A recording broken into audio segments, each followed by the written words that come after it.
বিদ্যুৎ অফিস থেকে কিভাবে আমাদেরকে ঠকানো হচ্ছে তা এই ভিডিওতেই প্রমাণ। আপনারা এই ভিডিওটা দেখবেন, তারপরে অবশ্যই বুঝতে পারবেন।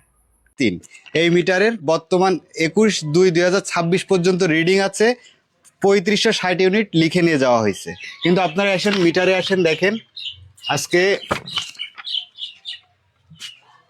7/3/2026 7/3/2026-এ মিটারের 11:36 বাজে। এখন এখানে মিটারের রিডিং আছে 3486.60, অর্থাৎ 14 দিন ব্যবহার করার পরেও 3486.60।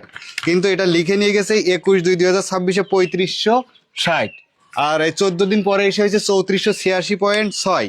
তাহলে এই 14 দিন আগে তো ওখানে আরো কম ছিল। এই 80-90 ইউনিট করে গ্রাহকের কাছ থেকে অতিরিক্ত টাকা কেন নেওয়া হচ্ছে? এবং একই জিনিস ব্যবহার করার পরেও এ মাসে কারেন্ট বিল আসছে 110 ইউনিট, অথচ গত মাসে শীত থাকার পরেও কারেন্ট বিল নেওয়া হয়েছে 220 ইউনিট। আসলে কি কারেন্ট বিলগুলোকে এখানে এসে সরজমিনে দেখে কি লিখে নিয়ে যাওয়া হয়, নাকি তারা মন গড়া একটা ইচ্ছা মতো বসায় স্ল্যাব বাড়াই দিয়ে গ্রাহকের কাছ থেকে অতিরিক্ত টাকা নিচ্ছে? এটা গ্রাহকরা জানতে চাই, সমাজের লোকজন জানতে চাই। অবশ্যই এর সুষ্ঠু তদন্ত এবং বিচার আমরা চাই। তো আপনারা ভিডিওটি বেশি বেশি করে শেয়ার করে সবার কাছে দিয়ে পৌঁছে দিন, যাতে করে এইভাবে গ্রাহকদের কাছ থেকে চুরি করতে না পারে।